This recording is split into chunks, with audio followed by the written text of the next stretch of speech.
இப்ப 100 ரூபாய் புடவை ஜாக்கெட்டு. புடவை ஜாக்கெட்டு சேர்த்து 100 ரூபாவா? 100 ரூபாய் வாங்குவேன். தச்சு கொடுக்கத்தோட சேர்த்து தைச்சி விற்பாங்க.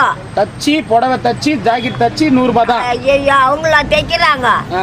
தைச்சு ஜாக்கெட்டு புடவை அவங்க கிட்ட வரும். என்னடா வாங்கினோட ஒரு ஜாக்கெட் தை கூலியே 250 ரூபாய் இன்னைக்கு.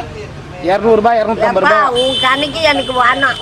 எப்பா சாமி உன் கணக்கு நான் வரல, எனக்கு வேணாம் உன் கணக்குலாம். நான் ஒரு தடவை சொன்னா அதோட சரி. 100 ரூபாய் தான் புடவை ஜாக்கெட். 100 ரூபாய் தானே புடவை ஜாக்கெட்ட? அதுக்கு முன்னே எடுத்தது வேட்டோட அதுவே வாங்க ஆளு கிடையாது. அப்படியே ஆகட்டும். எப்படிதான் அந்த சுந்தரமூர்த்தின்னு ஒருத்தவங்க கூட வாழ்ந்தானோ தெரியல சாமி.